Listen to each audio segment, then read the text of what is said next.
Hi everyone, my name is Billy and you're listening to Humans of Authenticity, the CEO Special Edition. Our guest today is Jacqualine Price Osafo, the Chief Executive Officer at the Society of American Archivists. And she is also a Dell alumni. I'm so excited to introduce Jacqualine to you in this episode. Welcome to Humans of Authenticity, Jackie.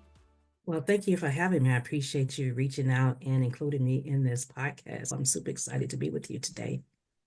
I'm so looking forward to the conversations that we are going to have next. But before we get there, would you like to introduce yourself to our listeners first? Thank you. I am Jacqualine Price Osafo. I am the CEO for the Society of American Archivists. And who is Jackie outside of work? Jackie, outside of work, is one of 8 siblings. At this point, one of 7, one passed away. I am the oldest of my parents' sibling, and there's 2 generations following me. That includes 30 plus nieces and nephews. Can you believe that? Oh, wow. Yes. So what gives me joy is these tiny little people have just been the product of 2 amazing parents who have translated down to siblings and down to nieces and nephews. I am thrilled to be that auntie that does all the things that the parents don't want me to do. So all the things my sibling tell me not to do, I do them. And my goal really in life is just to make these little people amazing grown-ups. So whatever I can do to help them with that. You mentioned something about do things that your sibling doesn't want you to do. What does that mean? That means buying that toy that's so loud and noisy. That means holding the baby when one of them say, "Put the baby down, Jackie." And I'm like, "No, I'm not putting the baby down." Just last week, I was with my brother and his 2 kids, and he has a 3-year-old boy who discovered that pinching is interesting. So my entire right arm is all bruised up with pinches from Oh, him. And I just let him do it. And my brother's like, "Why are you letting him do that to you?" And he thought it was so funny. So I just endured the pain just to see that smile on his face. So I do all the things just to make them happy. And my reason behind that is because they're going to struggle enough in life. So I'm going to make this part of their life amazing. And I want to create a lifelong memory. So when they're 30 and 40 years old, and I'm no longer around, they will remember Auntie Jackie. They remember all the greatness, the energy, and the love that I poured into them. That's my number one goal in life is just to give them all the love that they need. how does it feel being the oldest of 8 siblings when you were growing up? So I'm not the oldest. I am the second oldest. My oldest sibling was mentally disabled. Right. Passed away in 2023, and I was really the one who was in charge because of his capacity. It was tough because I came from a family that assigned a leader. So every generation there was a leader, and my father assigned me. And I was like, "What? What is this?" He goes, "Yeah, I have to make sure that you do things right because whatever you do, they will follow." And as a child, hearing that and growing up in that space, it was great and amazing in so many ways because you had all these folks behind you watching you. But it was also tough because it is a heavy burden. So I was sort of tossed into this leadership position probably when I was about 11 years old. Can you share with us some of that burden? Doing the right thing is not always easy. Mm. Being the example is not always easy. And sometimes you just want to do the wrong thing because it just feels good. Sometimes you want to make bad decisions just because. And being a teenager, having to always make sure that you make good decisions because the folks behind you are watching was tough. And then carrying that burden of these folks sort of like breathing into you. But the flip side is that I had all these people breathing into me. And when I think about my leadership role, when I think about the core of leadership, when I think about the essence of Jackie, I have to thank my siblings for that.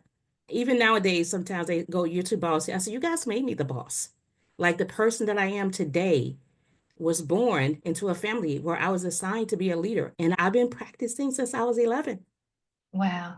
Talking about being the leaders from 11 years old to today, have you observed any evolutions of your style or how you take responsibility as of today comparing to when you were much earlier in your life? I would say one thing that's always been true and has never changed is my ability to embrace differences and my ability to embrace the entire room. And that was a difficult thing being a child from the South and being born into the belly of racism and migrating. So my parents were part of that great migration that happened when the folks migrated from the South to the West. They were the first to leave their families and along with me and 2 other siblings. But I had to just sort of stay in the space that the world is a great place, in spite of all the things that happened to my mom and dad and my grandparents, and even things that are happening today. I have an 11-year-old nephew who's dealing with racism. He's 11. Wow. And these kids are saying things to him, and he's just being this amazing human being and saying, Auntie Jackie, that doesn't bother me. I know who I am. And I say, yes, yes. Yes. You know who you are at 11 years old, and he's comfortable in his skin. So, in spite of all those things, I've said yes to people from all different backgrounds, and I care for people from all different backgrounds. It doesn't matter. I care for people in general. I don't care what you look like, what color your eyes, how short, how long your hair is. I don't care. You are a human being. And that's all I need to know. It's just you're a human being. And I'm going to stand up for the folks when they're not in the room. So if I'm in the room and someone is saying something nasty or something disrespectful to another group, I will be the voice that say, no, you can't say that. That is wrong. And I will leave. I will leave the room. I will leave the table. I want to pause at this moment for a second. So for our listeners, a bit of a backstory here. I met Jackie a couple of times. Every time I'm around Jackie's presence, I feel two things. Number one, Jackie, you demonstrate that sense of confidence. Like your nephew, you really know who you are. So I love to ask the questions around that. And also, I feel that for no reason, I've gained your trust, as in you can see through me and you can see who I am. Yes. I'd love to have another questions on that. So first questions first about your confidence. How do you practice or how do you arrive to this stage of confidence today? I'll go back to my childhood and my parents breathing into us as children that you can do anything that you decide to do. Whatever it is that you want to do, you have the ability and the skills to do it. You just need to decide to do it. So I grew up in a household where confidence was part of my childhood. It was part of everyday life for me. It wasn't something unusual. I grew up in a household that I was told that I was great, you know. My grandmother told me when I was probably like a young child that you're going to be amazing. I had no idea what she was talking about. I had no idea what she saw in me. And as I became a grown-up woman, she came back. I was visiting her and we were just chatting. She said, I always knew you were going to be great. So confidence is the foundation, like you're building a house, right? Okay. And you know, you're concrete into the ground. So confidence is that thing that you need to pour into the ground of your children. I mean, it can happen later on in life, but my belief that it happens at that ground level, that is, it will give you the strength to sort of like my nephew to say, you can't touch me because I know who I am. I've always known that as a child. So it is the thing that's been poured into me, and I pour it into myself every day. I have a daily routine. I get up, I breathe in, I listen to my Lord and Savior gospel song, and then I listen to something crazy. But I say to myself, Jackie, inside out, you're a decent human being. And every decision that I make, I want to make sure that I'm making decisions that represent me being a decent human being. And I don't waver on that. It's not up for negotiation. It's not on the table for a discussion. I'm a decent human being. Has that belief ever been challenged? I'm thinking about a scenario when thing doesn't work out for us because life, right? Yeah. How do you deal with that? Does that ever shatter your confidence? I've had bosses who tried to shake that confidence. I've been in board meetings where a person has tried to shake that confidence. And it's happened for a small amount of time in my life. So I won't say that I'm like 100% confident 100% of the time. It's been shaken. But because I have that foundation, because I have that voice in my head from my parents that you can do anything that you want, because I hear my mom's voice saying, Jackie, if you want something, ask for it. You won't die. If you want something, ask for it. I hear my father's voice saying that you can do what you want. So I have to go back to those voices in my head when my confidence is being shaken. Now, has it broken me in times? Yes. I mean, have I gotten the emotion? Have I cried? Have I yelled? Have I screamed? Have I said some unpleasant words? Yes. I've done all of those things. But each time I get better. I get better at managing it. I get better at handling it. But what I won't allow is for someone to be nasty to people that I'm around. You can't do that. And you can go out to any of my friends and well, they'll tell you, you can't do that. Jackie's going to speak up because I do believe that I'm the voice in the room when the people are not in the room. Otherwise, back to Martin Luther King, that, you know, if you see injustice, you do nothing about it, you're guilty. I am going to lay my head down every night with no guilt. And again, that's the sense of confidence and absolutely sure what you're doing that I love here. So now I want to move to your work. Can you share with us a little bit about your journey being a CEO of this organization so far? It was something that I decided probably like midways to through my career. This is a space where I wanted to end up. I looked at other CEOs. I looked at their background. I looked at their qualification. I'm an information person. Like I love information, which is why this job is so perfect for me because it is full of just information. But I realized that, okay, CEOs have CAE. So I said, okay, Jackie, then you must get that. And I'll be honest with you, it took 3 tries. I took the test. I failed. I took it again. I failed. And the third time I walked out of there, I knew I passed. And I carried that little letter that they sent you in my purse for probably 2 months. And every now and then I would just pull it out and read it because I was like, girl, you did this. You had to work hard. It was not an easy journey. And I tell folks my story because I do believe that even though we get knocked down, there's something to learn in a knockdown. Like, what am I supposed to learn in this space? Every lesson is a space. The other thing I realized is that being a woman of color, I needed to have a skill set that was very different, something that was outside of the normal folks. So I decided at age 50 to go back to school to get an MBA. I sat in this office for 2 years. I worked full time and went to school full time. I would go to work, get off work at 5, get home, and at 6:30, I said, Jackie, you have an hour and a half to get your life together. And I would work from 6:30 to 10 o'clock. I Wow. did that for 2 years without stopping and got my MBA. And it's like, okay, you've done these things. I've also volunteered for the association forum. I've won awards for the association forum because I also believe that part of being a CEO is that you must understand what your members understand. That means that you must raise your hand and volunteer and sit in a space that they sit in. So here's why I will always volunteer. So I've done that like most of my career because my mom said volunteer and make the world a better place. I got an MBA, I got the CAE, and I started looking for jobs. What was interesting was this job found me.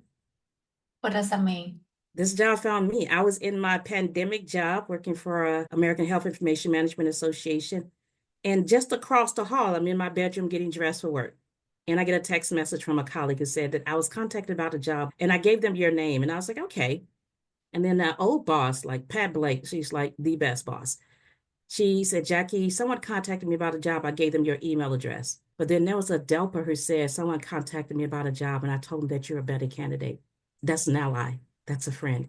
So 4 people basically at the end of the day. So then I was like, oh my God, I need to find this job. Like, what are they talking about? And that evening I went into like a rabbit hole. I was probably up at midnight searching and reached out to the executive search firm, applied for the job. 6 interviews later. Wow. 3 interviews with the search firm, 3 interviews with the search committee at SAA, and here I am. I earned it. I earned the right to be here. Congratulations. Thank you. Was it what you thought it would have been? It's never what you think. It's never what you think, and it's also what you think. Because as an association executive, I have sat in board meetings, I have sat in leadership positions. I've done all of those things prior to getting up to this space. I've served as liaisons to different groups, to boards.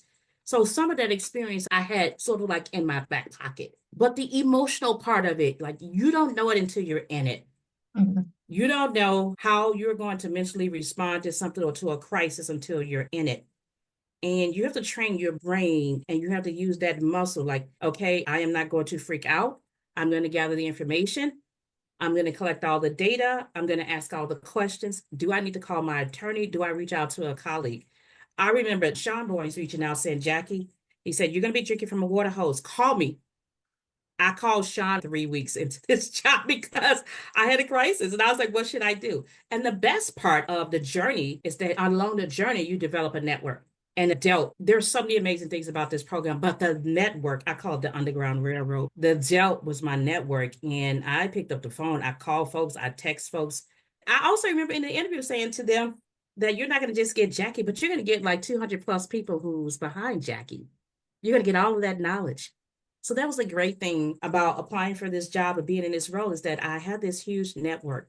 Some days are great and some days are not great.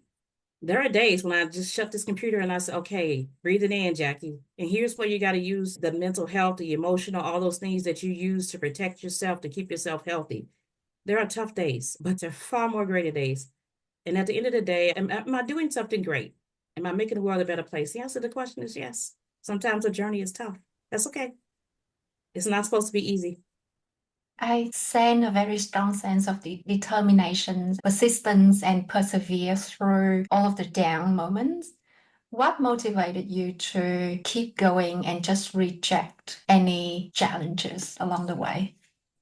I am motivated by the people who came before me. I'm motivated by the women who sat in these droves when it was mostly men. I'm motivated by the women of color who are sitting in this space.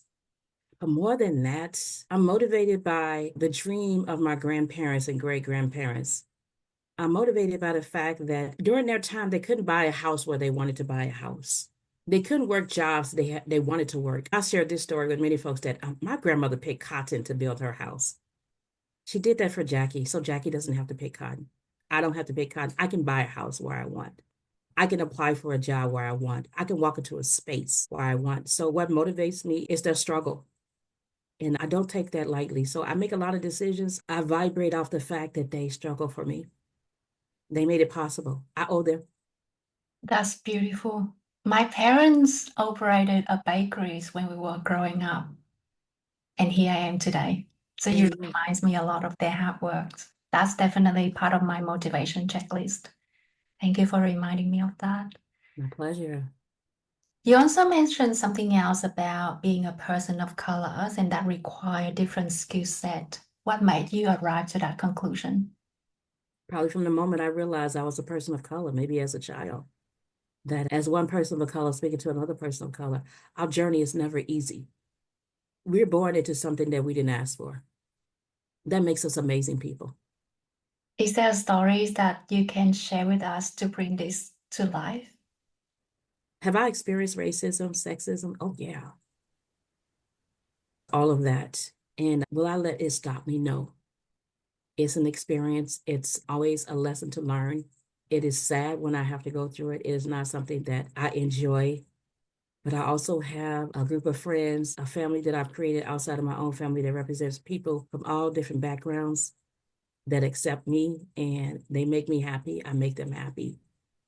You know, racism is part of the fiber, and I'm not going to say of this country, but of this world, because you're going to experience it no matter where you go. Yep. It's how you respond to it. Do you get angry? Do you yell and scream? Do you breathe it in? Did you acknowledge the fact that it's there? And some people just going to be themselves. And when I find a person who's sitting in that space, I said, thank you for letting me know who you are. Now I know how to operate with you.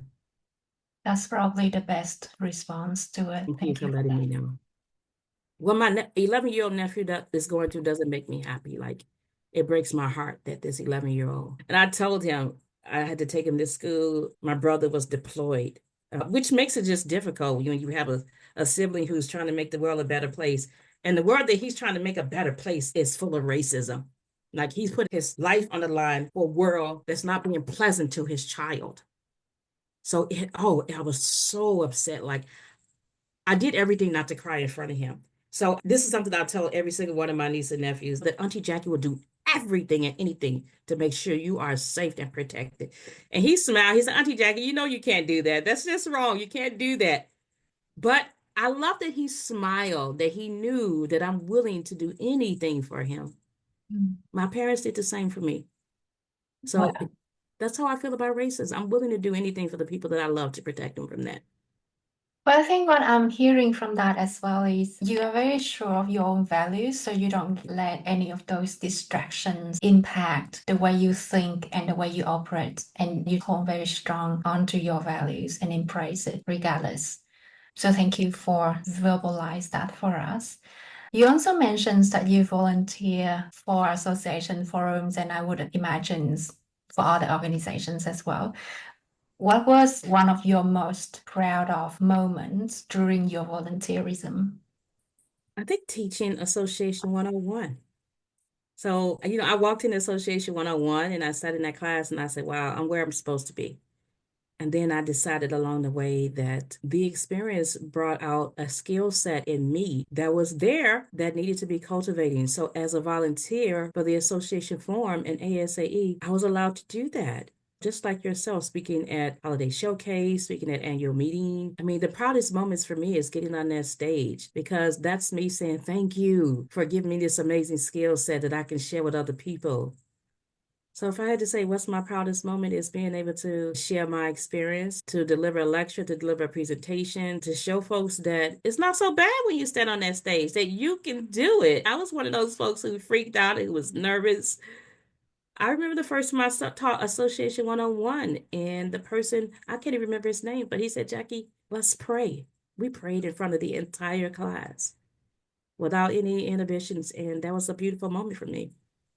So I think about that all the time. And every time I teach, I pray. Wow. Thank you for sharing that moment. So go back to your CEO positions. What surprised you most about the position itself? For me, the most surprising thing about a new CEO position that you don't find out in the interview is the staff. Mhm. There should be some attention paid to the staff who's got to make a huge transition. So I stepped into a role of someone who had been in this job for nearly 2 decades.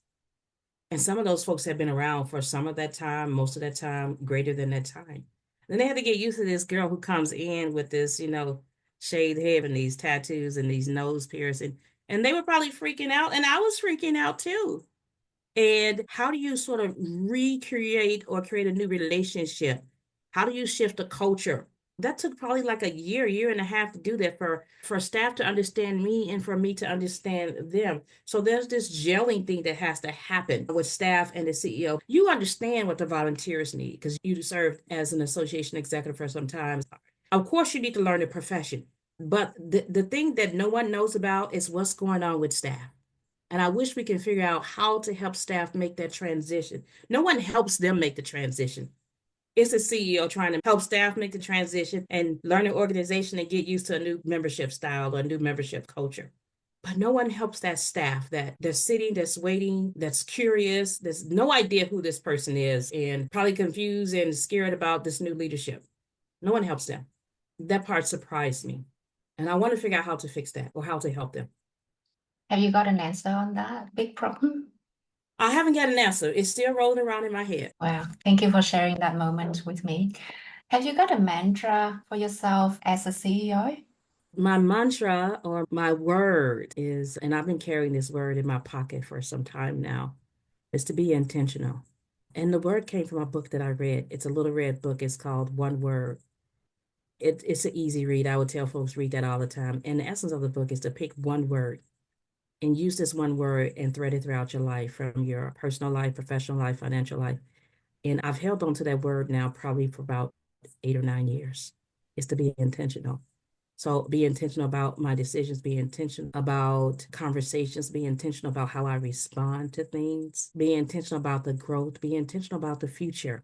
It's not always easy to be intentional because sometimes you just want to be sort of like casual or, not serious about things, but I'm intentional. I've always been an intentional person. Whenever I make a decision, I strategize. I weigh my pros and cons. I think about opportunity costs. I think about the gains. I think about who's impacted. And all of that happens in my head before I even make the decision. So that supports me being intentional. I imagine that there will be a list of criteria. What sort of thing will you prioritize on the top of the list? My first thing is, how are we showing up as human beings? To be human first. And me being human, I'm going to allow the person or the persons to be human. I'm going to care for the human being first. My role at SAA also allows me to serve as co-president of another organization that we have decided to dissolve, which is heartbreaking. It's a 40-year-old association. But what's tough is that there is an executive director who's retiring, and I want to make sure that we're caring for him on his way out as a human being. I want to make sure that my staff is cared for as a human being first. And then I'm going to think about strategies and goals. In my head, I tell people I think about opportunity costs probably more than anybody in the world. I'm always like, Jackie, what are you willing to risk? What are you going to give up to do X, Y, and Z? Because there's a cost to everything. So is the cost worth it? So I'm going to be human first. I'm going to be strategic, and I'm going to think about opportunity costs. And then I'm going to be human again. I love how you say that you want to care for your staff as human being first. Mhm. Is there a story that you can share with us on this? Something that happened this week, my governance assistant director received an email from a member, and this person wasn't quite pleasant in their response. And she shared it with me. I went back, I read the email, and that email, it kept me up at night. Like, I'm going to call him tomorrow because that wasn't nice. Wow. Okay. And she said, Jackie, I'm okay. I'm okay. And I said, but I'm willing. I'm always willing to make sure that they're cared for and they're respected because I know the daily grind. I know what they're doing on a daily to support this organization and its profession. And if someone is mean to them or someone's not kind to them or someone is disrespecting them, I'm going to be the person to say, not acceptable. I'm going to be the person to say, if you need to say those things, you should call me so we can talk about it. But you can't say that to my staff. And I believe that came from me being that sibling that protected the people behind me while I am child free, but I am the mama bear. And I'm going to make sure that all those folks who are in my space are protected and cared for. It's part of being a great human being. That's the part that you are caring for others. How about care? It took me a while to get here because I spent most of my life caring for other folks. So nowadays, I hands down Jackie's first. And that's because if I am not healthy mentally or physically, then I can't care for others. So I tell you, my music that I get up and listen to, I love music. Like I can find beauty in any song. Before we got on this call, you were sharing with me how you went to Australia, and I found this artist, the Teskey Brothers from Australia, who sings this beautiful melody of like blues and jazz all mixed together. Like I'm gonna find a beautiful song to listen to. So today I'm gonna listen to all of their songs because it just brings me joy. Like that pours into me. I grew up with that. My parents played music all the time. I remember my father bought Michael Jackson off the wall. I remember him coming home with it in his arm and us just ripping the plastic off of that album and put it on and jamming it out in the dining room. So music is that one thing that I do that cares for me. I do Pilates. It's something that I discovered about a year ago. And you can ask all my friends, I'm completely obsessed, like insanely obsessed. I was going to Pilates doing 8 classes a week, and there's only 7 days in a week because I was doing 2 classes a day. Early in August, I did 3 classes in one day because we had karaoke Pilates and I had 2 songs to sing. And I did 3 classes, pulled a hamstring, and I'm just getting back into the game because I was out for like 2 months. But it saddened me to not be able to go to Pilates. So Pilates is the thing that I do to sort of get into that space of breathing in and out and caring for myself. I really try to also get some good sleep. It's important to me for me to sleep well. And I will say no. If there's something that doesn't feel good to me, that will not give me peace or will disturb my peace, I won't sacrifice it. I will say no. And these days, every other weekend, I go and hug some babies because I became, well, I'm already a great auntie, but a great auntie of 2 little people that were born in June. One the day before my birthday and the day after my birthday. So there are some Saturdays, if you called me, I'm going to be at my sister's house, who's the grandma of these 2 little people. And we're switching back and forth, holding little Rosie and Messiah. It's a beautiful thing. I'm just holding these little babies and I'm telling them stories and I'm breathing into them because I know that I will not be here forever. So it's important for me to leave a good legacy. So So those things make me healthy. thank you for sharing that. I'm hearing music, exercise, boundaries, as in saying no, and surrounding ourselves with our loved one. Was there a period when you did not prioritize Jackie? Yeah, there was a long period when I cared for someone in a relationship or I cared for others more than myself.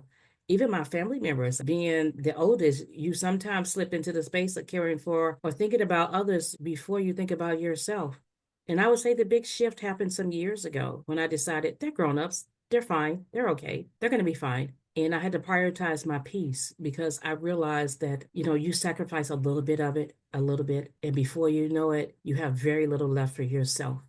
That's very dangerous. What made you arrive to that conclusion? The end of a relationship. Okay. I gave up too much of my peace in this relationship. And even in some places where I've worked, I sacrificed a lot of my peace by saying yes to some things and working tons of hours. I don't do that anymore. It's just not healthy for Jackie. So I understand and I have established what gives me peace. I love how you create the boundaries for yourself and put in an effort to protect your boundaries. You also remind me of people around me, particularly my mother. She dedicated her entire life around me and my sister and my dad. And yeah. I have to remind her to look after herself as well because she is an important part of our family. So Yeah, thank you do that. for that.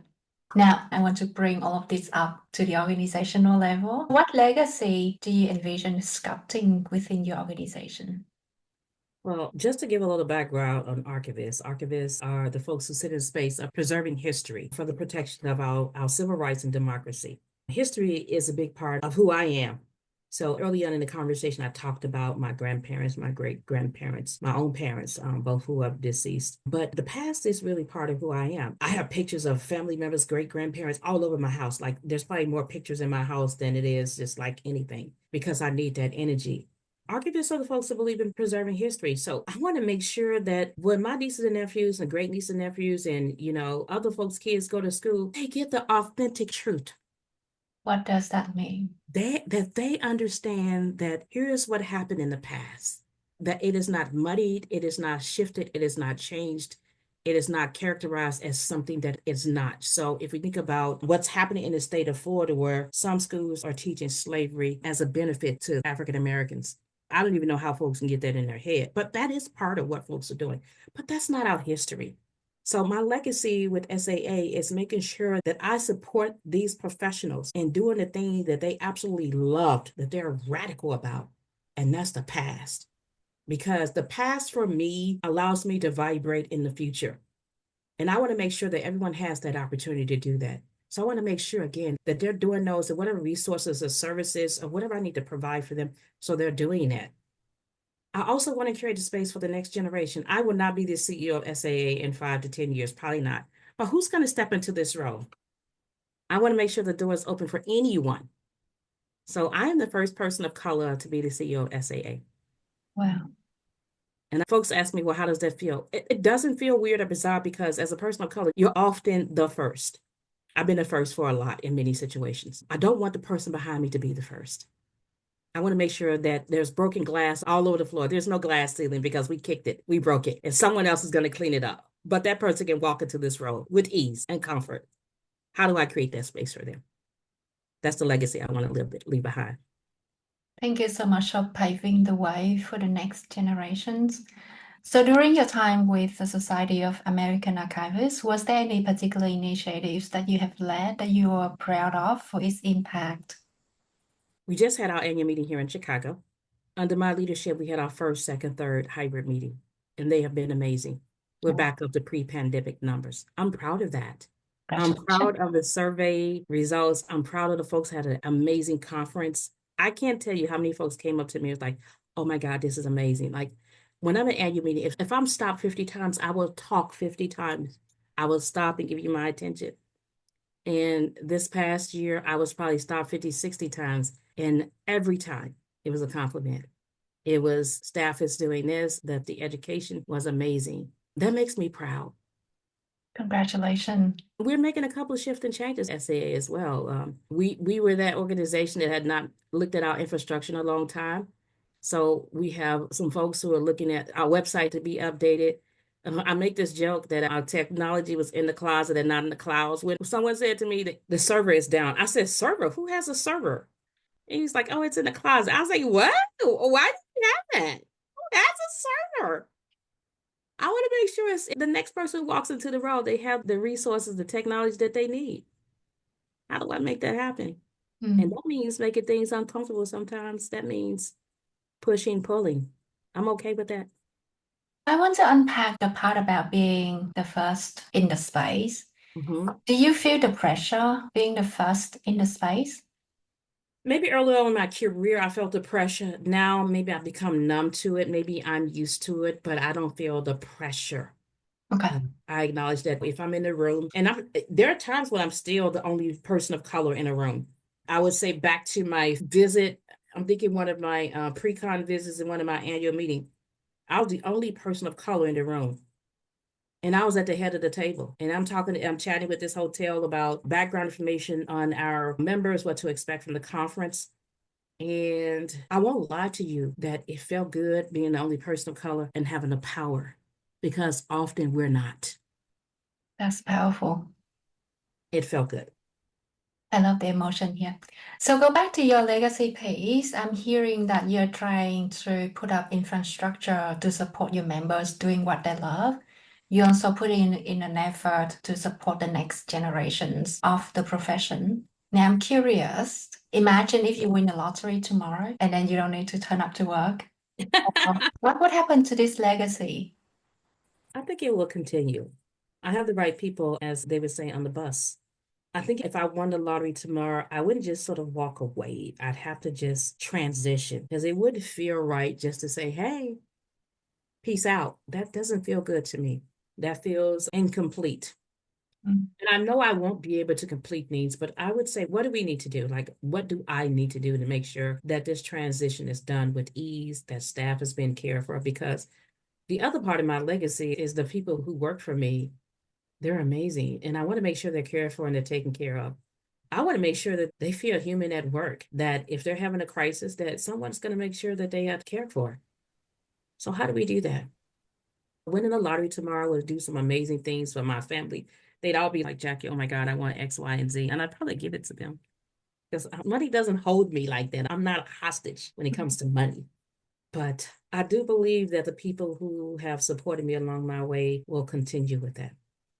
I love how you bring this conversation back and tribute it to the team that you have set up around you and go back to the earlier point you want to treat your staff as human being first. Is there anything else you'd like to say about intentional or being intentional? For the folks who are listening to this, be intentional about what you decide to do. Don't be casual about that. I look at every decision that I make, there's a vibration that goes out into the universe. Be very careful about that vibration. It has your name on it. For me, my vibrations have my name on it. They have my parents' name on it, my grandparents, my great grandparents. They have generations of people on whatever vibration. So be careful about that. Thank you for that.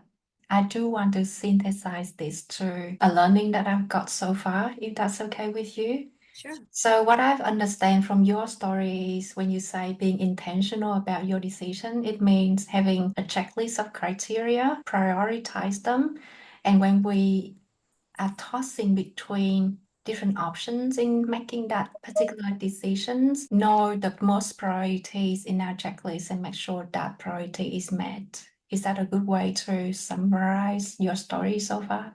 Yes. To the last question of the episode, and thank you so much for staying with me so far. And I hope you have fun with this one. So imagine if the Society of American Archivists were a fictional character, who would it be and why? A fictional character. The first thing that came to my head was Lion King, and the father, was it Mufasa? Mufasa, yes. How he really tried to instill the past in his kid. He really tried to make sure that you understood your past because it helps you make good decisions for the future. So if SAA had to be a fictional character, I would say it would be Mufasa, that his kid understood the past. This is a great analogy. What's the name of the monkey's characters? When he went out and looked for Simba, he also reminded Simba a lot about what his father wanted Simba would have been. And that's a reminder of histories and help Simba to really honor history and stories. This is a very interesting analogy. I think you hit on a key word, and thank you for giving it to me, that you used the word honor. That's a very heavy word, and it's a huge responsibility. And when you do understand your past, you honor it. And that honor goes along with an obligation to make good decisions, to be intentional, to be kind, to care for human beings. So thank you for giving me the word. Thank you for sharing the stories. This is a great way to wrap up this episode. Well, first of all, thank you. Thank you so much for having me. You just made my Friday an amazing Friday, and I'm very happy to sit in this space with you. And I can't wait to see what you do next. But here's Jackie Price Osafo, and you're listening to Humans of Authenticity, the CEO Special Edition.